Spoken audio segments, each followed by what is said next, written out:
नमस्कार, न्यूज की पाठशाला में आप सभी का स्वागत। मैं हूं सुशांत सिन्हा। ये वो पाठशाला है जहां सबकी क्लास लगती है और न्यूज का इकलौता फैमिली शो है। तो बिना वक्त गवाए सबसे पहले आज अटेंडेंस और फिर पाठशाला।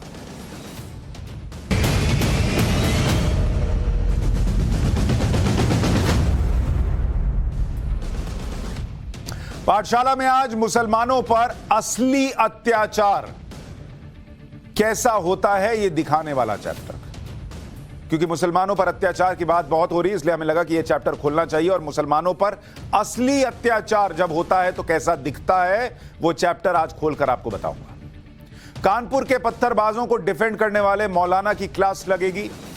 मोदी योगी के मुसलमान विरोधी होने का भी टेस्ट कर लेंगे, क्योंकि हर बात में कहा जाता है कि मोदी योगी आए और उसके बाद मुसलमानों पर अत्याचार बढ़ गया, तो जरा उसका टेस्ट करेंगे। मुसलमानों को कौन बेड़ी में बांध कर रख रहा है आज आपको वो भी बताएंगे। इसके अलावा जरा आप जिस ट्रेन में चलते हैं उसकी चर्चा करूंगा। आप ट्रेन में गंदे पानी से बनी चाय पीते हैं क्या? ट्रेन में सफर करने से पहले आज ये चैप्टर आपको जरूर देखना चाहिए। क्या कैब में आप भी चीजें रखकर भूल जाते हैं? उसके बारे में भी बताऊंगा। लेकिन पाठशाला शुरू कर रहा हूं मुसलमानों पर असली अत्याचार दिखाने वाले चैप्टर के साथ।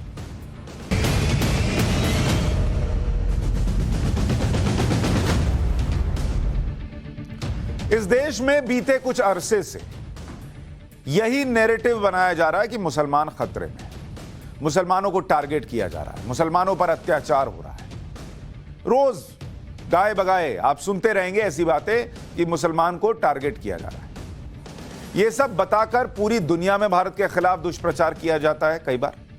और यही कैंपेन है कि मुस्लिम वर्ल्ड के वो छोटे छोटे देश जिनकी भारत के सामने कोई हैसियत नहीं, जिनका मुंह कभी चीन पर नहीं खुलता, वो भी भारत के खिलाफ एक मसले पर बोलने आते हैं। हालांकि 9 दिन बाद बोलने आए, लेकिन बोलने आ गए, अब जो भी व्यवस्था की गई हो। आज पाठशाला में आपको बताऊंगा कि मुसलमानों पर असली अत्याचार कहां और कैसे होता है।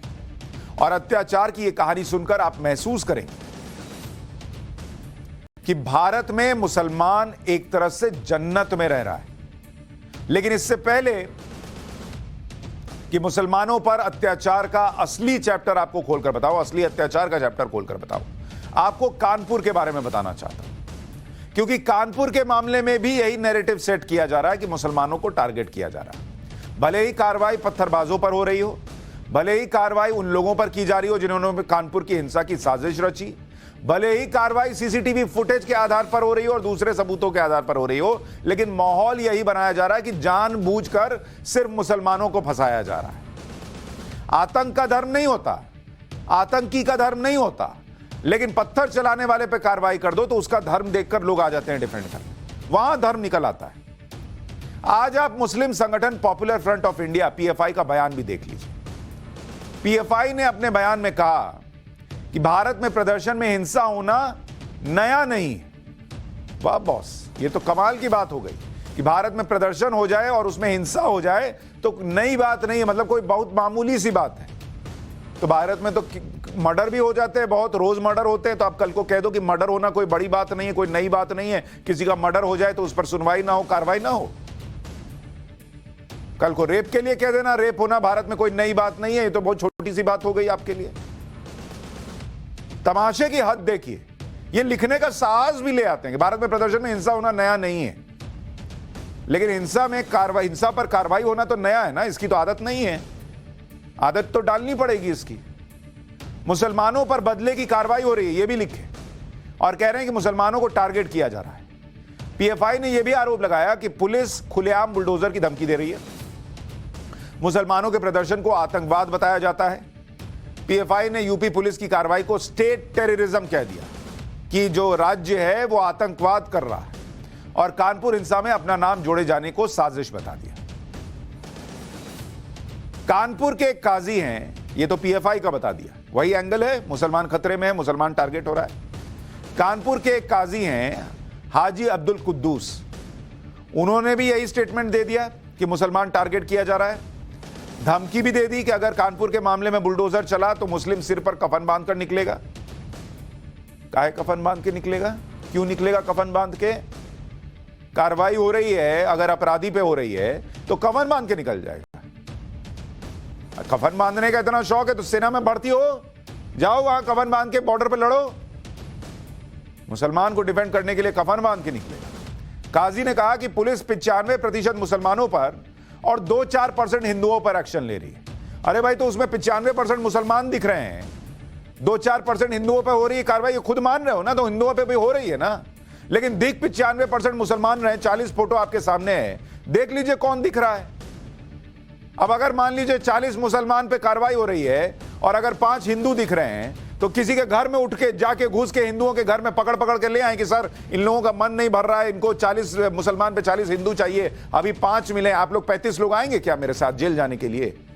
ये क्या तराजू लेके घूम रहे हैं, टमाटर तोल रहे हैं, प्याज तोल रहे हैं कि मुसलमान पर हुआ तो हिंदू पे भी उतना ही करो, तब मानेंगे कि बराबर का कर रहे हो।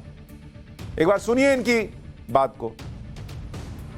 अगर इस तरह की कोई कदम उठाए गए तो फिर सर पे कफन बांध के लोग निकल भी आएंगे मैदान में, ज़्यादा दिन इंतजार नहीं कर पाएंगे। अब ज़्यादती की इंतहा, सब्र का इंतहा हो रही है। अगर यही मतलब होना है तो फिर ठीक है, वो ये बिल्कुल जायज़ बात है कि एक दफ़ा कार्रवाई हो रही है। 90%, 95% मुसलमानों की गिरफ्तारी हो रही है, 2-4% में उनकी हो रही है, उसकी कोई हैसियत नहीं। 10% में उनकी मान लीजिए। और ये जो एपिसोड है, इसको उसी निगाह से अगर देखा जाए तो ऐसा नहीं है कि मुस्लिम ही खाली इसमें मुजरिम है। मुसलमान गया था, अब गलती की, जुलूस नहीं निकालना चाहिए, लेके जा रहा था, लेकिन पत्थर तो ऊपर से आए ना। हाँ, पत्थर ऊपर से आए। कानपुर में उस दिन पत्थर की बारिश हो रही थी। अब वो जो ठेले पे पत्थर लेके घूम रहे थे वो कहां से आया था? वो होनोलुलु से आया था। वो पेट्रोल बम कहां से आया था? युगांडा से आया था। इनके सब्र की इंतहा हो गई। और जो लोग ये सह रहे हैं उनके सब्र की इंतहा नहीं हुई। जिनकी दुकानें जबरदस्ती बंद करा रहे थे उनके सब्र की इंतहा नहीं हुई। देश का कानून व्यवस्था का तमाशा बनाकर छोड़ रहे हो, उसकी इंतहा नहीं हुई। और मान रहे हैं कि मुसलमान जो है उसने गलती की है, लेकिन कह रहे हैं कि भाई हमारे सब्र की इंतहा हो गई, कफन बांध के निकल जाएंगे। क्यों कफन बांध के निकल जाएंगे आप? कौन है आप कफन बांध के निकलने वाले? ये धमकी देने वाले कौन है आप? सच्चाई आपके सामने है। छोटे छोटे बच्चों से इन्होंने पत्थर चलवाए। ये नाबालिग आरोपी है जिसका चेहरा आपको नहीं दिखा रहे। इसने खुद सरेंडर कर दिया। वो जो 40 लोगों की फोटो आई थी उसमें 13वें नंबर का आरोपी था। ये खुद गया है सरेंडर करने के लिए। तब अगर नहीं किया था तो क्यों गया? अगर इसको फंसा रहे हैं तो ये क्यों गया? इस पर आरोप है कि पत्थरबाजी में शामिल था। कल पुलिस ने जो 40 आरोपियों के पोस्टर को जारी किया था उसमें 13वें नंबर पर इसकी फोटो थी। नाबालिग होने की वजह से इसका चेहरा नहीं दिखा रहा हूं, लेकिन आप सोचिए कि छोटे छोटे बच्चों से ये पत्थर फेंकवा रहे हैं और फिर कहते हैं कफन बांध के निकलेंगे। कल को इन्हीं बच्चों के सिर पर कफन बांध देंगे। ये कुद्दूस साहब नहीं निकलेंगे कफन बांधकर, निकलेगा यही बच्चा। और इसीलिए मैं आज वो मुसलमानों पर जो असली अत्याचार कैसा होता है वो दिखाऊंगा इस देश के मुसलमान को, कि आपको समझ में आए कि आपके बच्चों के हाथ में जो पत्थर थमा रहे हैं वो कैसे आपके दिमाग में जहर और गलत बातें भर रहे हैं। अत्याचार किसको कहते हैं आज मैं आपको दिखाऊंगा। कानपुर हिंसा के बाद नैरेटिव बनाने की कोशिश है कि एक्शन सिर्फ मुसलमानों पर लिया जा रहा है, और हर बार यही होता है कि एक्शन मुसलमानों पर हो रहा है।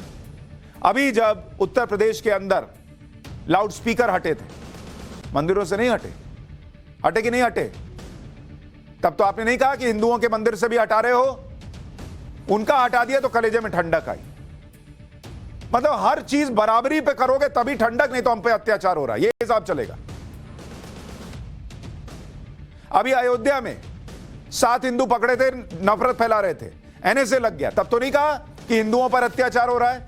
और इसका आंकड़ा आपको दिखाता हूं कि हिंदुओं पर और मुसलमानों पर कितना अत्याचार हो रहा है, नहीं हो रहा है, कितना भेदभाव उत्तर प्रदेश के अंदर हो रहा है। ये आपको उत्तर प्रदेश के आंकड़े दिखा रहा हूं।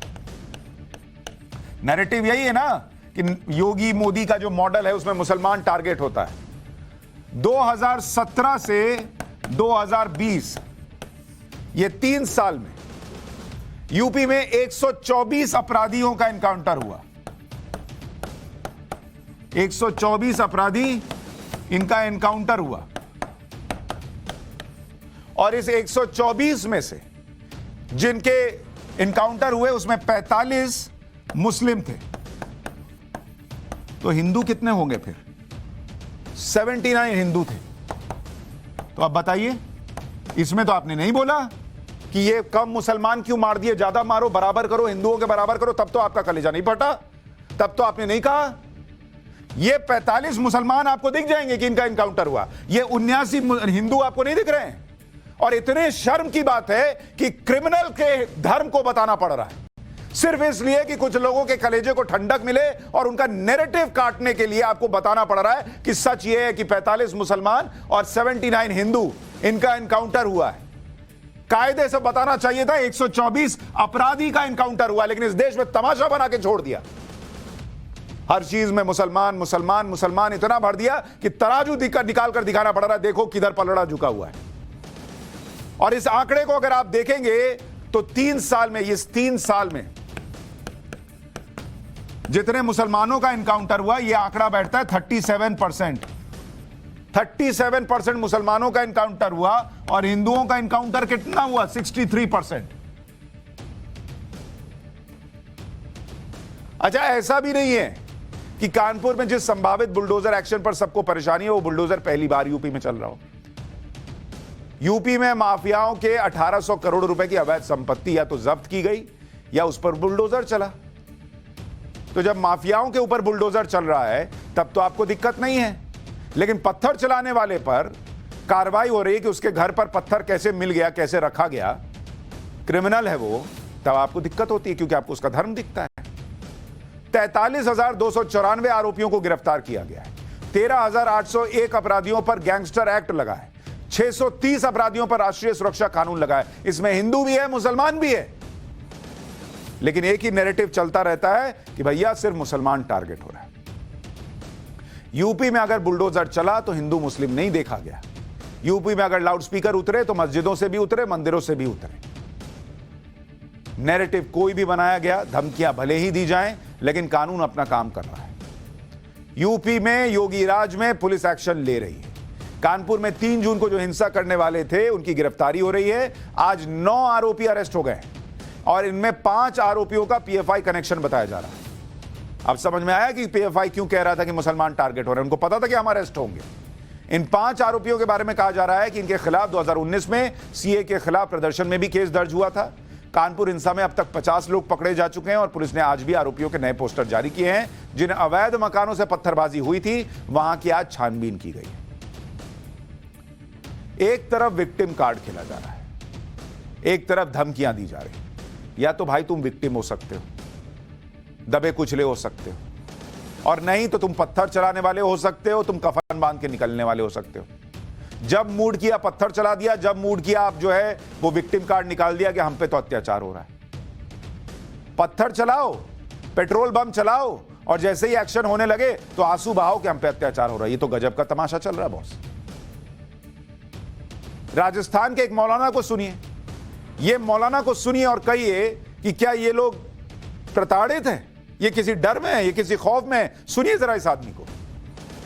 सही है तो फिर हम ऐसे कानून के खिलाफ भी जाएंगे, और अगर कानून के खिलाफ है तो एक बात तवज्जो से सुन ले, चाहे वो बूंदी जिले का प्रशासन हो, चाहे पूरे देश की हुकूमत हो, तवज्जो के साथ इस बात को सुन ले कि अगर मेरे आका की शान में गुस्ताखी उसने की है, जो कि की है, और अगर कोई और भी करेगा तो इस बात को कान खोल कर सुन ले, उस पर एक्शन ले ले। अगर एक्शन नहीं लेंगे तो मुसलमान रिएक्शन देगा। और मुसलमान जब रिएक्शन देता है तो तवज्जो से सुने, तारीख उठाकर देख ले, जब जब जिस कौम के खिलाफ मुसलमानों ने रिएक्शन दिया है उनके लिए जमीन रब्बे जुल जलाल ने तंग फरमा दी। वो दौड़े दौड़े फिरते रहे, उन्हें जमीन का एक टुकड़ा तक नसीब नहीं हुआ। तो अगर तुमने एक्शन नहीं लिया तो फिर हम रिएक्शन देंगे। और ये कोई गुजारिश नहीं है, खुली चेतावनी है। पूरी दुनिया का मुसलमान उठेगा, हिंदुस्तान का मुसलमान उठेगा, बूंदी शहर का मुसलमान उठेगा और अपने आका की नामूस के जो शान में गुस्ताखी की है उसका बदला हम लेना जानते हैं। तुम मुझे गाली दो बर्दाश्त है, तुम मेरे वालिदैन को गाली दो बर्दाश्त है, तुम मेरे खानदानों को बुरा कहो बर्दाश्त है, लेकिन मेरे नबी की शान में अगर एक लफ्ज भी बोला तो याद रख लो जबान काट ली जाएगी। हाथ उठाओगे हाथ काट लिया जाएगा, उंगली उठाओगे उंगली काट ली जाएगी, अगर निगाहें भी उठी ना तो निकाल कर बाहर फेंक देंगे। फिर उसके बाद तुम चाहो तो हमें जेल में डालना, तुम चाहो तो लाठियां बरसाना, हम बर्दाश्त करेंगे, लेकिन नबी की शान में गुस्ताखी बर्दाश्त न करेंगे। जुबान काट लेंगे, हाथ काट लेंगे, काटा काटी की बात चल रही है और ये डरे हुए हैं। इधर कानपुर के काजी हाजी अब्दुल कुद्दूस बुलडोजर रोकने के लिए सिर पर कफन बांधने की बात कर रहे हैं। उधर जमीयत उलेमाए हिंद वाराणसी बम धमाके के दोषी मुफ्ती वलीउल्लाह को फांसी से बचाने के लिए हाईकोर्ट जाने की बात कर रहा है। कोई पत्थरबाज को बता रहा है, कोई टेररिस्ट को बचा रहा है। जमीयत उलेमाए हिंद के अध्यक्ष मौलाना अरशद मदनी ने कहा है कि ऐसे कई मामले हैं जिनमें लोअर कोर्ट के फैसले हाईकोर्ट में गलत साबित हुए हैं, इसलिए मुफ्ती वलीउल्लाह के मामले को हाईकोर्ट में चुनौती दी जाएगी। कल ही गाजियाबाद की स्पेशल कोर्ट ने वाराणसी सीरियल बम विस्फोट मामले में मुफ्ती वलीउल्लाह को फांसी की सजा सुनाई थी। मार्च 2006 में वाराणसी के संकट मोचन मंदिर और कैंट रेलवे स्टेशन पर सीरियल बम ब्लास्ट हुए थे और बम धमाकों में 18 लोगों की मौत हुई थी। इसी धमाके के दोषी को बचाने के लिए जमीयत आगे आया। धमाके के दोषी को बचाने के लिए एक टेररिस्ट को, जिसको सजा दी गई है, उसको बचाने के लिए जमीयत उलेमाए हिंद आ रहा है। कोई पत्थरबाज को बचा रहा है, कोई पेट्रोल बम फेंकने वाले को बचा रहा है, कोई टेररिस्ट को बचा रहा है। क्या देख के बचा रहे हैं? धर्म ही देख के बचा रहे हैं। और क्या है, क्या है तेरा मेरा रिश्ता? अगर धर्म नहीं देख रहे हैं तो जहां मन वहां धर्म नहीं देखना चाहिए, जहां बचाने की बारी आई वहां धर्म देखकर आ जाना चाहिए। देश कहां गया फिर? जिस मुफ्ती वलीउल्लाह को कल गाजियाबाद स्पेशल कोर्ट ने फांसी की सजा सुनाई, उसको लेकर समाजवादी पार्टी पर भी आरोप लगा कि उसकी सरकार के दौरान वलीउल्लाह को रिहा करवाने की कोशिश हुई थी। इस पर समाजवादी पार्टी से सफाई भी मांगी जा रही। और ये लोग उस वक्त छोड़ देते तो होता कि अरे ये भी देखिए मुसलमान पर अत्याचार हुआ था, यहां भी मुसलमान हो जाता है, एक अपराधी नहीं होता। अब पाठशाला में आपको बताता हूं कि असली अत्याचार क्या होता है। ये नैरेटिव जो सेट हो रहा है वो सुन लिया आपने। जिन्हें लगता है कि भारत में मुसलमानों पर अत्याचार हो रहा है, वो आंखें खोलकर आज इस क्लास को देखें।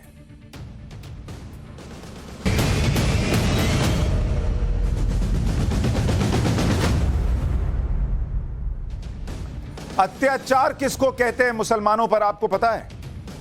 अत्याचार इसको कहते हैं कि दाढ़ी रखने पर जेल हो, कुरान पढ़ने पर सजा मिले, मुस्लिम साहित्य पढ़ने पर बैन लगा दिया जाए, इस्लाम की मान्यताओं के पालन पर टॉर्चर हो। इसे कहते हैं असली अत्याचार बॉस, इसे कहते हैं अत्याचार।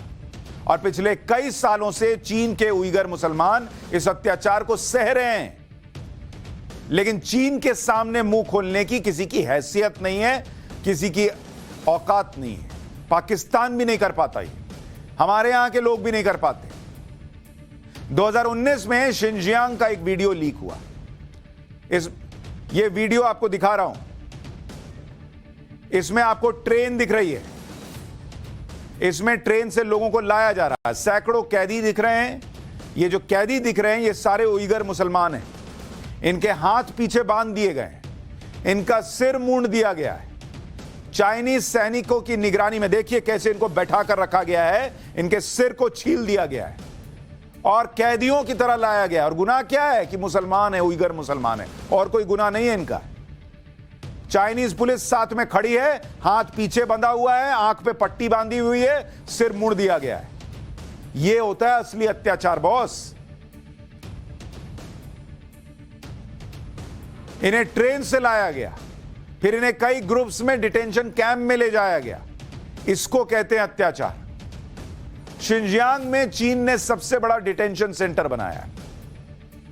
यह डिटेंशन सेंटर 220 एकड़ में बना है। यह वेटिकन सिटी से 2 गुना बड़ा है। सोचिए कितना बड़ा डिटेंशन सेंटर है जहां उइगर मुसलमानों को रखा जाता है। 2019 में इसका विस्तार किया गया। इसमें एक साथ 10,000 कैदी रखे जाते हैं। करीब 240 सेल है और हर सेल में सीसीटीवी लगाकर रखते हैं। बाहर भी सीसीटीवी कैमरों से निगरानी रखी जाती है। इस कैंप में 25 फीट की कंक्रीट की 4 दीवारी है और इसमें इलेक्ट्रिक वायर की बाड़ लगाई गई है। जगह जगह वॉच टावर है जिनसे निगरानी रखी जाती है।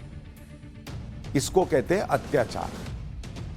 2014 में शिनजियांग में चीन ने स्ट्राइक हार्ड नाम का अभियान चलाया। इसके तहत उइगर मुसलमानों पर अत्याचार और तेज कर दिए गए। इसी के तहत उइगर मुसलमानों के लिए चीन ने 2017 में डिटेंशन कैंप बनाने शुरू किए। 1200 डिटेंशन सेंटर बनाने के लिए 5500 करोड़ रुपए खर्च किए गए।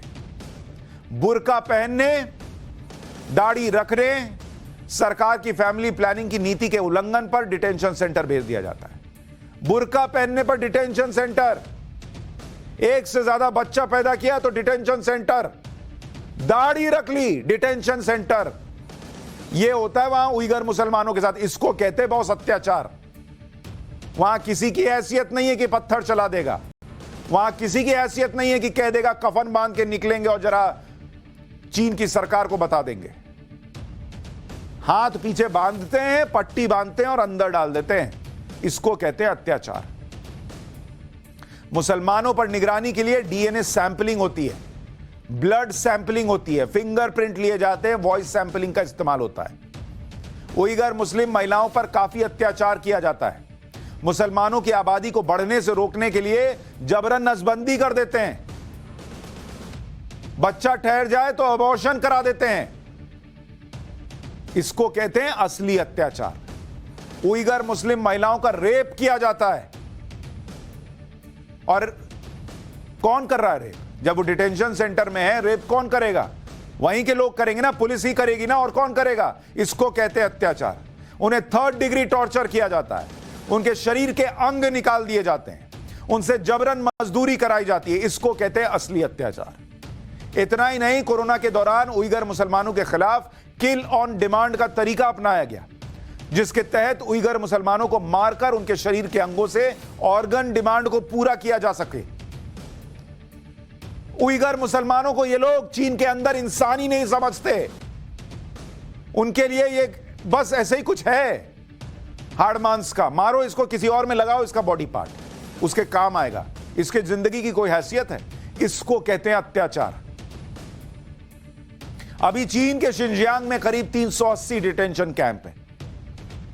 380 सिर्फ शिनजियांग का बता रहा हूं। ये एक तरह से जेल है और यहां कोई कानून नहीं चलता। करीब 18 लाख उइगर मुसलमानों को चीन ने कैंप्स में रखा हुआ है। शिनजियांग में हर 25 में से एक व्यक्ति डिटेंशन कैंप में, बिना कोई कारण बताए। कारण बता के नहीं उठा के ले जाते, बिना कारण बताए उठा के ले गए, सालों कैद में रख देते हैं। कैंप्स में कैद उइगर मुसलमानों में पुरुष भी हैं, महिलाएं भी हैं, बच्चे भी हैं। 13-13 साल के बच्चों को भी इन कैंप्स में कैद करके रखा गया। कैदियों को इस्लाम धर्म और उइगर भाषा भूल जाने को कहते हैं। भूल जाओ, भूल जाओ इस्लाम क्या है, भूल जाओ कि उइगर भाषा क्या, भूल जाओ। भूल सकता है आदमी। सोचिए कितना टॉर्चर करते होंगे कि कोई अपना धर्म भूलने के लिए तैयार हो जाए। डिटेंशन कैंप में कैदियों को चाइनीज संस्कृति और भाषा सिखाई जाती है। आपने ये जो आप सुन रहे हैं रोंगटे खड़े कर देने वाली जानकारी, आपने सुना किसी कुवैत को बोलते हुए? आपने सुना किसी ईरान को बोलते हुए? आपने सुना किसी पाकिस्तान को बोलते हुए, बांग्लादेश को बोलते हुए, किसी दूसरे देश को बोलते हुए?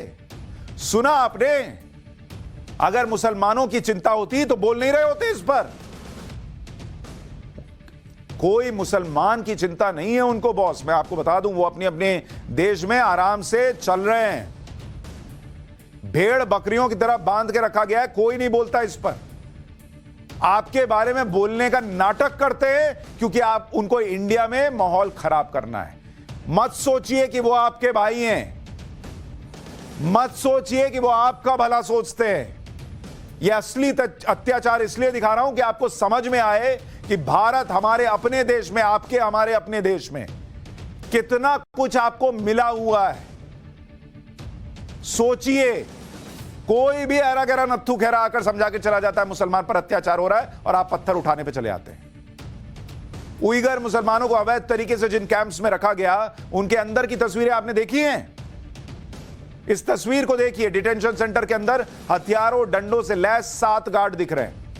एक शख्स जमीन पर बैठा है जो जंजीर से बंधा है, उसका चेहरा काले कपड़े से ढक दिया है। जानवर जैसा व्यवहार करते हैं। दूसरी तस्वीर में एक शख्स को जंजीरों में बांध कर ले जाया जा रहा है, उसका सिर भी काले कपड़े से ढका हुआ है, पैर बंधे हुए हैं। दावा है कि जब भी किसी स्टूडेंट को सेल से बाहर निकाल कर ले जाते हैं तो उसे इसी तरह से बेड़ियों में बांध कर ले जाते हैं। स्टूडेंट है, स्टूडेंट। अगली तस्वीर में एक पूछताछ का कमरा दिख रहा है जिसमें एक लड़का कुर्सी पर बैठा है, उसके सामने कंप्यूटर के साथ एक गार्ड खड़ा है। तस्वीर में चीन की कम्युनिस्ट पार्टी का बैनर भी दिख रहा है। लीक फाइल के मुताबिक जिस चेयर पर यह लड़का बैठा है उसे टाइगर चेयर कहते हैं। चीन की पुलिस पूछताछ के दौरान इस तरह की चेयर का इस्तेमाल करती है। इस चेयर के इस्तेमाल को लेकर चीन पर सवाल भी उठ चुके हैं। डिटेंशन सेंटर में उइगर मुसलमानों को इस तरह से टॉर्चर किया जाता है कि उनके हाथ में कुछ पन्ने पकड़ा दिए जाते हैं और मजबूर करते हैं कि इसको याद करो। और इसमें क्या होता है? चीन का एजेंडा होता है। उइगर मुसलमानों का ब्रेन वॉश करने के लिए ऐसा किया जाता है ताकि वो चीन के मुताबिक खुद को ढाल लें और अपने धर्म को ज्यादा महत्व न दें। इसी तरह की एक और तस्वीर है जिसमें उइगर मुस्लिम पुरुषों को टीवी देखने के लिए मजबूर किया जाता है। टीवी पर उन्हें चीन के नेताओं के भाषण सुनाए जाते हैं। एक और तस्वीर में 4 उइगर मुसलमान दिखते हैं, सबके हाथों में हथकड़ी है, चेहरे काले कपड़े से ढके हुए। गैरकानूनी तरीके से चलाए जा रहे इन डिटेंशन सेंटर में जब भी किसी उइगर मुसलमान को सेल से बाहर निकाला जाता है तो एक साथ कई गार्ड उसे घेर कर ले जाते हैं ताकि वो कोई विरोध ना कर सके, भागने की कोशिश ना कर सके। डिटेंशन सेंटर में उइगर मुसलमान युवाओं के सिर के बाल काट देते हैं, दाढ़ी काट देते हैं। एक रूम में गार्ड की मौजूदगी में उन्हें जबरन कुछ गाने या स्पीच दोहराने के लिए कह देते हैं। डिटेंशन सेंटर में कैसे अत्याचार होते हैं, इनकी 5 गवाहियां आपको सबूतों के साथ बताता हूं। बेड़ियों में बंधे इस शख्स का नाम ओमर बेलाकी है। जन्म चीन के शिनजियांग में हुआ। 2006 में ओमर चीन से कजाकिस्तान शिफ्ट हो गया। 26 मार्च 2017 को ओमर चीन में अपने परिवार से मिलने आया, तब चीन की पुलिस उसे बिना कोई वजह बताए उठाकर ले गई। ओमर पर आरोप लगाया गया कि वो अवैध तरीके से लोगों को कजाकिस्तान भेज रहा है। ओमर ने बताया कि डिटेंशन कैंप में रात में सोते हुए बेड से बांध देते थे, किसी से मिलने नहीं दिया जाता था, जानवरों से भी बुरा बर्ताव किया जाता था। अगली तस्वीर 58 साल के तुरसन कादिर की है। तुरसन को 16 साल 11 महीने जेल में काटने पड़े। तुरसन कादिर का गुनाह सुनेंगे तो आप चौंक जाएंगे। पहले दाढ़ी होती थी, बाद में कैसे दाढ़ी छील दिया, बाल मुड़ दिए। तुरसन ने दाढ़ी रखने का गुनाह किया था। इनके दाढ़ी रखने पर ही चीन की अथॉरिटी को लगा कि यह तो कट्टरता फैला रहा है। दाढ़ी के नाम पर इस आदमी को 16 साल की जेल हुई, सिर्फ दाढ़ी रख लेने पर। इसको कहते हैं असली अत्याचार। यह उइगर मुस्लिम राहिल उमर की तस्वीर अब आपको दिखा रहा हूं।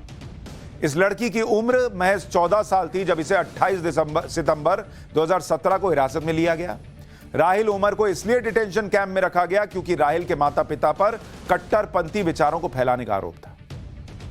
माता पिता पर आरोप था, लड़की को 17 साल की हुई डिटेंशन कैंप। अगली तस्वीर गुलाम तुरसन के परिवार की है। गुलाम के 2 छोटे बच्चों को भी डिटेंशन सेंटर में रखा चीन ने।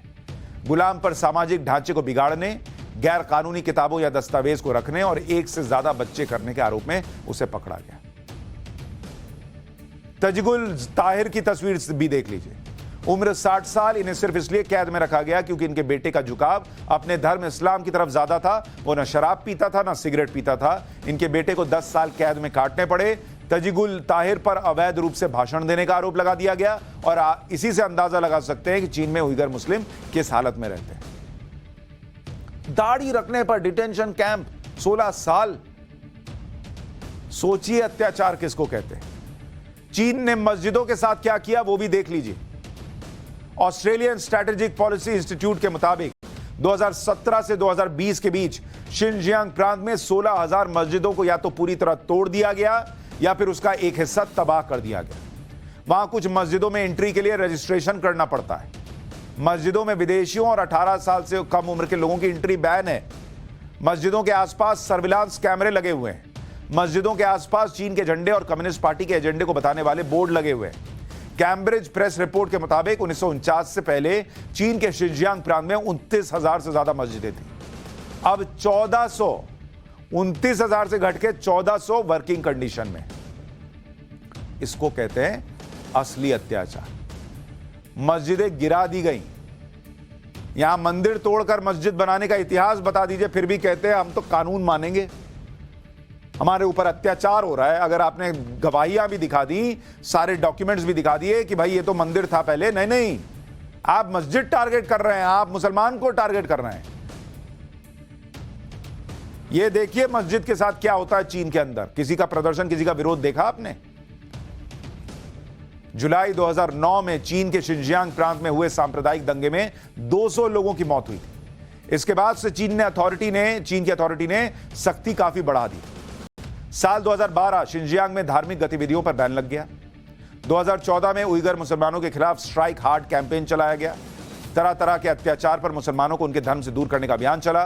सांस्कृतिक क्रांति के नाम पर उइगर मुसलमानों को जबरन सुअर का मांस खिलाया गया।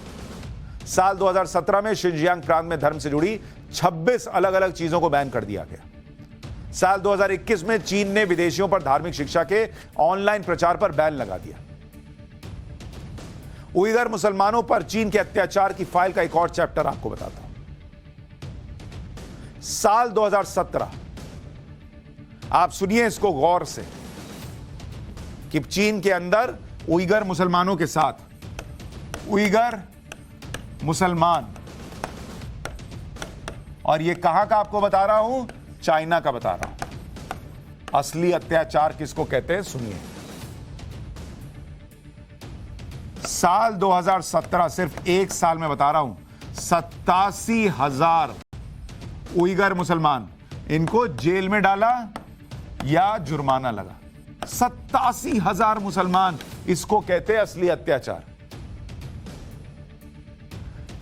2017, 5 लाख मुस्लिम बच्चे, छोटे बच्चे, आप सोच रहे होंगे बड़ों से खतरा होगा इसलिए कर दिया, मुस्लिम बच्चे, उन्हें परिवार से अलग कर दिया ताकि वो बचपन से ही परिवार से अलग रहें, धर्म न सीख पाए।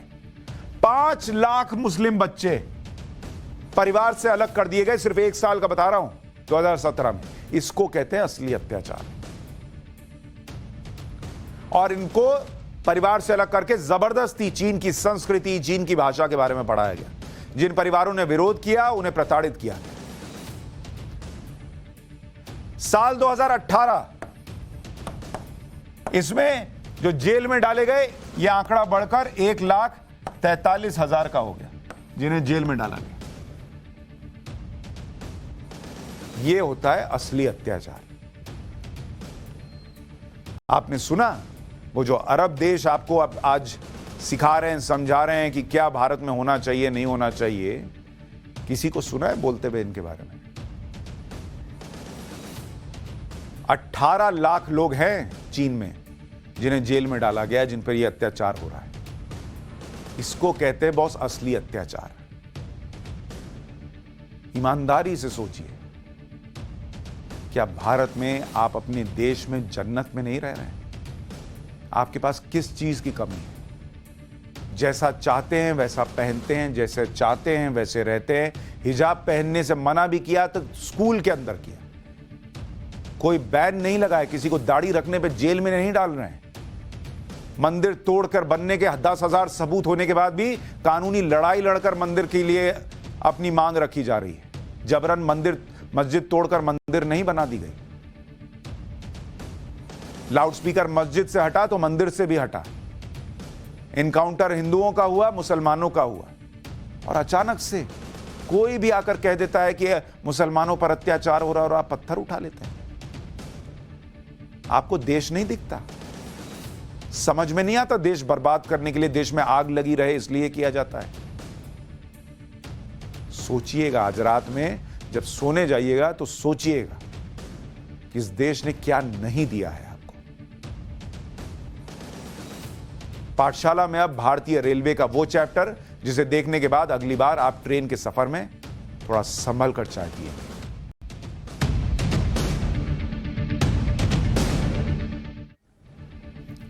जब भी आप कभी ट्रेन से यात्रा करते हैं तो 3 चीजें बड़ी इंपॉर्टेंट होती हैं। एक तो सुरक्षित पहुंच जाएं, दूसरा समय से पहुंच जाएं, और तीसरा यह रहता है कि थोड़ा खाना अच्छा मिल जाए तो सफर अच्छा गुजर जाता है। अब सीएजी की रिपोर्ट, उसने समय से पहुंचाने, स्पीड में ट्रेन के चलने और खाने की क्वालिटी के मामले में रेलवे को फेल बता दिया। सीएजी रिपोर्ट में कहा गया है कि 2008 से 2019 के दौरान 2.5 लाख करोड़ खर्च करने के बाद भी रेलवे के खान पान में जरूरी सुधार नहीं हो पाया है। मतलब यूपीए से लेकर और एनडीए तक करीब 11 साल में कोशिश बहुत हुई, सुधार उतना नहीं हो पाया। पहले आपको बताता हूं कि सीएजी की रिपोर्ट में रेलवे के खाने के बारे में क्या कहा गया। सीएजी ने कहा है कि रेलवे का खाना खाने लायक नहीं है। ट्रेन में मिलने वाले दूध, जूस, सैंडविच, बिस्किट खाने पीने से बचना चाहिए। कई स्टेशंस पर प्यूरिफाइड पानी की व्यवस्था नहीं है। 22 ट्रेनों की जांच में पाया गया कि चाय, सूप, कॉफी गंदे पानी से बनाए गए थे। ये सीएजी अपनी रिपोर्ट में कह रहा है। आप तो धकाधक चाय पी ले रहे हैं, अब सीएजी की रिपोर्ट कहती है वो गंदे पानी से बना हुआ है, खाना खाने लायक नहीं। ये सीएजी की रिपोर्ट में। और ये हाल तब है जब देश में रोजाना अगर आप देखेंगे कि कितने यात्री ट्रेन से सफर करते हैं, अगर आप देखेंगे रेलवे से सफर करने वाले 11,000 ट्रेनें चलती हैं रोज। 11,000 ट्रेन रोज चलती है और रोजाना 1,30,00,000 यात्री सफर करते हैं। ये रोज का आपको बता रहा हूं। तो ये आंकड़ा कितना बड़ा है?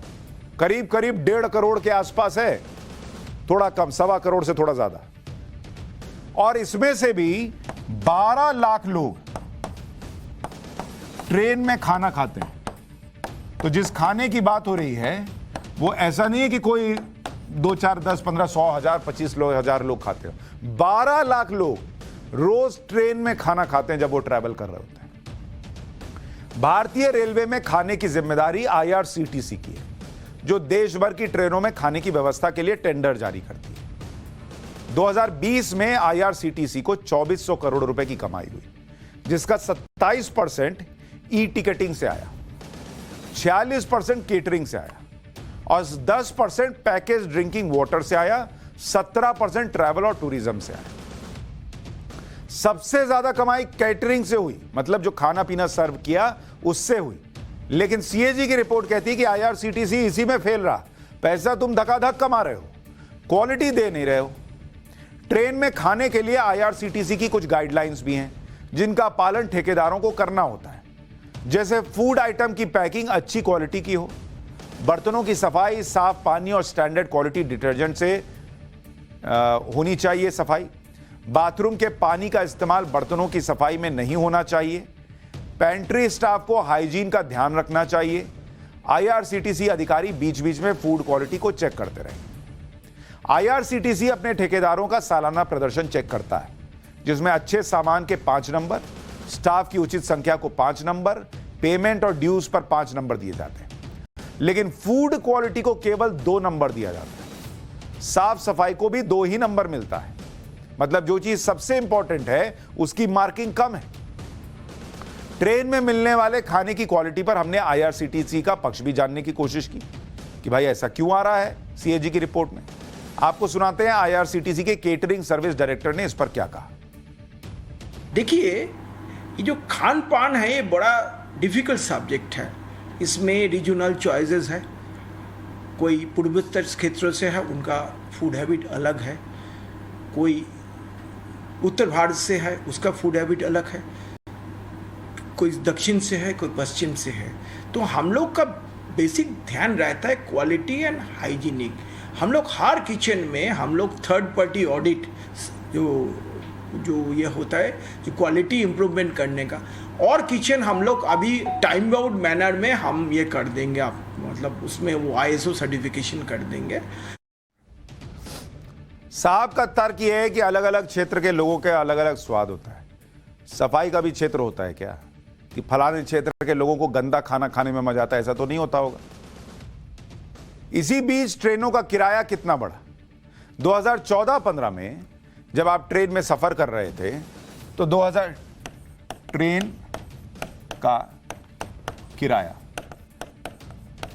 क्योंकि जब आप पैसा दे रहे हैं तो क्वालिटी चाहेंगे। 2014-15 में, 2014-15 से अगर आप देखेंगे ट्रेनों की सभी क्लास का किराया करीब करीब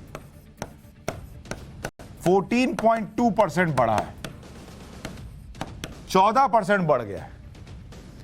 जनवरी 2020 में, जनवरी 2020 में मेल और एक्सप्रेस उनका किराया 2 पैसा प्रति किलोमीटर बढ़ गया, 2 पैसा।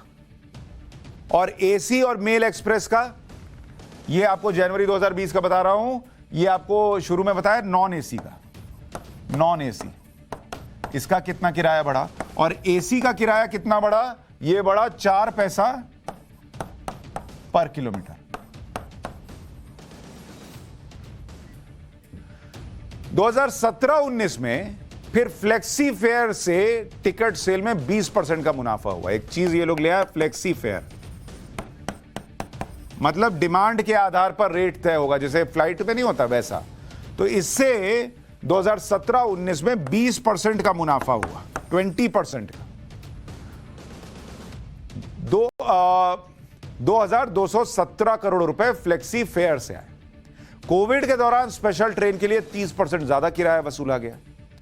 अक्सर बाहर के खाने की बात होती है, लेकिन जब आप ट्रेन में सफर कर रहे हैं तो ट्रेन में तो कम से कम आपको ढंग का खाना मिलना चाहिए ना। आप पैसा ले रहे हैं, ठीक बात है, लेकिन कम से कम पैसा लेके क्वालिटी दीजिए। सीएजी की रिपोर्ट कह रही है खाने लायक खाना नहीं है, गंदे पानी से चाय बन जा रही है। ये तो सुधरना चाहिए ना भाई, इस पे बात कीजिए, आवाज उठाइए, रेल मंत्री को भी टैग करके ये वीडियो डालिए, पूछिए सर ये कैसे हो रहा है, सीएजी की रिपोर्ट में है। ये तो नहीं चलेगा ना, ट्रेन चलाइए, ये नहीं चलाइए। अक्सर बाहर के खाने के टेस्ट की बात होती है कि कितना क्लीन और सेफ है, इसकी चर्चा होती है। आज जरा बाहर के खाने का चैप्टर भी खोलता हूं।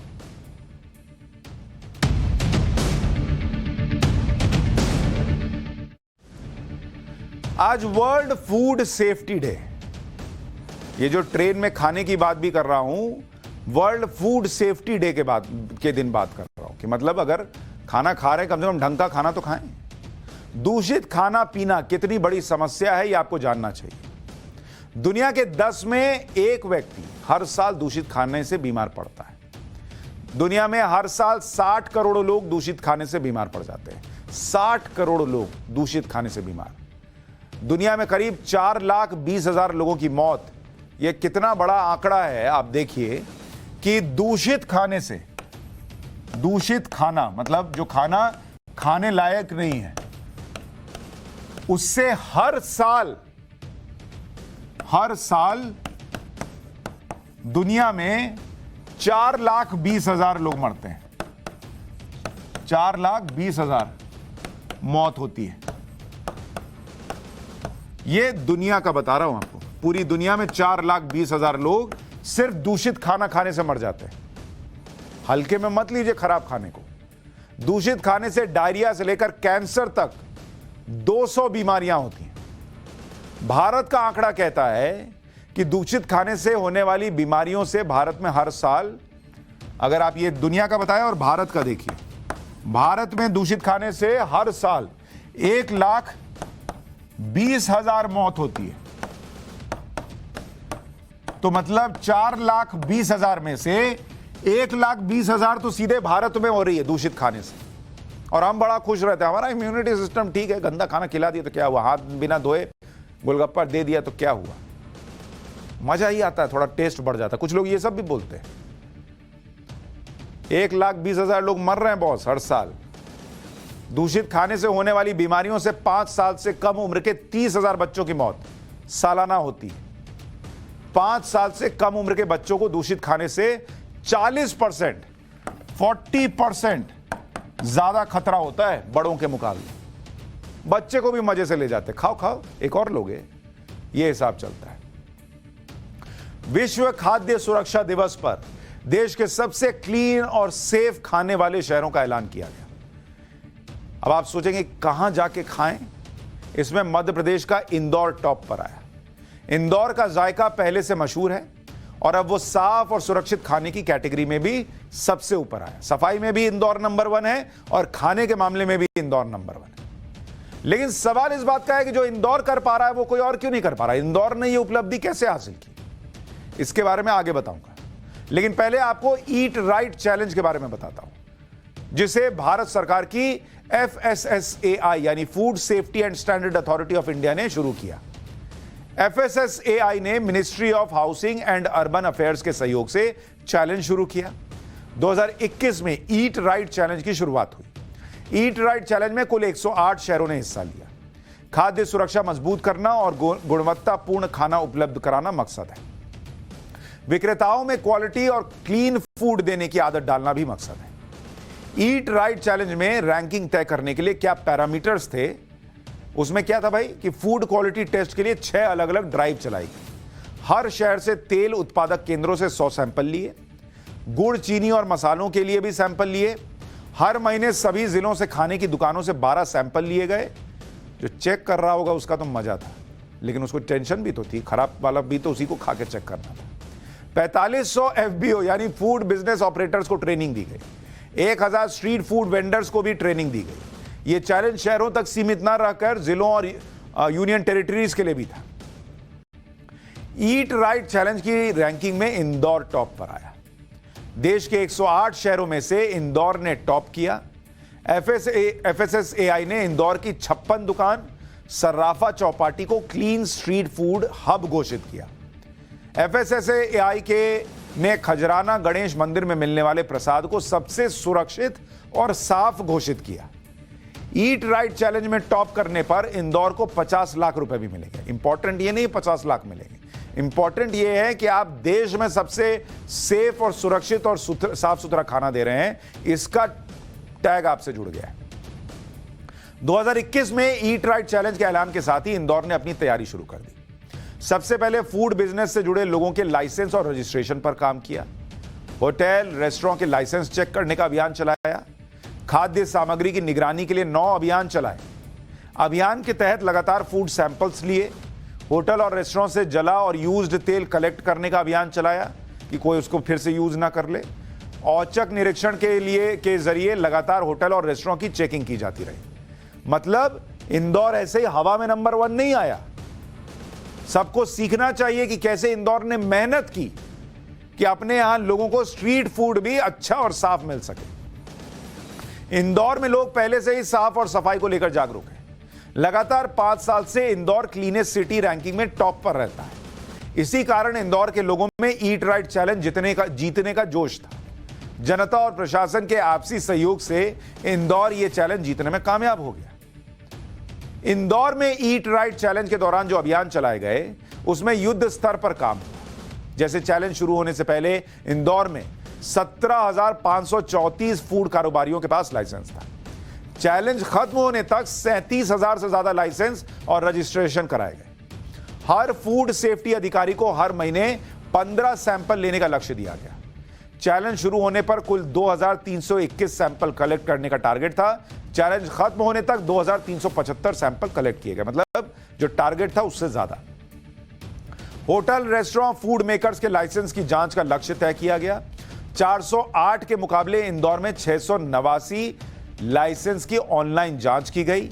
शहर के 123 आउटलेट से 95,000 लीटर जला तेल कलेक्ट किया गया। आशा और आंगनवाड़ी कार्यकर्ताओं को ट्रेनिंग दी गई। 16,000 फूड कारोबारियों को ईट राइट फूड की ट्रेनिंग दी गई। इंदौर में ईट राइट चैलेंज को लेकर फेसबुक पेज बनाया गया। टारगेट था कि कम से कम 50,000 लोग इसको देखें, लेकिन ईट राइट पेज को 3,82,656 लोगों ने देखा। जागरूकता के लिए चौराहों, ट्रैफिक सिग्नल, सिनेमा हॉल में ईट राइट का प्रचार हुआ। LED, पोस्टर, बैनर के जरिए लोगों को ईट राइट के बारे में बताया गया। अब यह इसलिए नहीं है कि इंदौर को ईट राइट चैलेंज जीतना था। उसने इस चैलेंज में एक मौका देखा कि कैसे लोगों को प्रोत्साहित करें और एक पूरा कल्चर बन जाए कि चैलेंज जीते या ना जीते, लेकिन हमारे यहां इंदौर में लोग अच्छा खा रहे हैं, साफ सुथरा खा रहे हैं, यह माहौल बन जाए। वो माहौल भी बन गया और अवार्ड तो मिल ही गया। इंदौर से सीखने के लिए बहुत कुछ है। यह शहर, जैसा मैं आपको बता रहा था, लगातार 5 साल से क्लीनेस्ट सिटी है इंडिया में। अगर इंदौर सफाई के मामले में नंबर 1 है तो क्यों आपको देखना चाहिए। यह तस्वीर 2022 की दिखा रहा हूं। कोरोना के कारण 2019 के बाद पहली बार रंग पंचमी मनाई गई। इंदौर में होली के दिन 5 दिन बाद रंग पंचमी मनाई जाती है। इसमें होली से भी ज्यादा भीड़ सड़कों पर निकलती है। लाखों लोगों ने जमकर रंग और गुलाल उड़ाया। जमकर गंदगी हुई। वो गंदगी 2 घंटे से कम समय में इंदौर नगर निगम के सफाई कर्मचारियों ने साफ कर दी। सड़कें पहले की तरह क्लीन हो गई। इधर होली चल रही है और पीछे पीछे सफाई चल रही है। यह होती है अगर सोच यहां भरी हो कि सफाई करनी है। 2019 की तस्वीर भी आपको दिखाता हूं। रंग पंचमी का जुलूस राजवाड़ा इलाके तक पहुंचा और जुलूस के पीछे पीछे सफाई कर्मचारी गंदगी को साफ करते रहे। यह है इंदौर का वो जज्बा जिसके कारण यह शहर लगातार 5 साल से देश का सबसे साफ शहर बना हुआ है। ईट राइट चैलेंज के टॉप 10 शहरों के बारे में भी बता देता हूं। इंदौर तो जीता है, लेकिन इसके अलावा कौन है? इंदौर टॉप पर रहा। इसके बाद नाम आता है चंडीगढ़ का, उसके बाद सागर, उज्जैन, जबलपुर, जम्मू, पणजी, राजकोट, राउरकेला और सूरत। ये टॉप 10 शहर हैं जिन्होंने ईट राइट चैलेंज में 1 to 10 में जगह बनाई। अब यह बात आपके जहन में बस जानी चाहिए कि इसको भूलना नहीं है, इसको याद रखना है कि हमें भी ईट राइट चैलेंज हमारे यहां हो रहा हो या ना हो रहा हो, कोशिश करनी है कि हम ये माहौल और कल्चर बनाएं। ये कल्चर बने ना बने, कुछ लोगों का कल्चर होता है कि वो चीजें रखकर भूल जाते हैं। तो पाठशाला में आप जरा लॉस्ट एंड फाउंड का चैप्टर।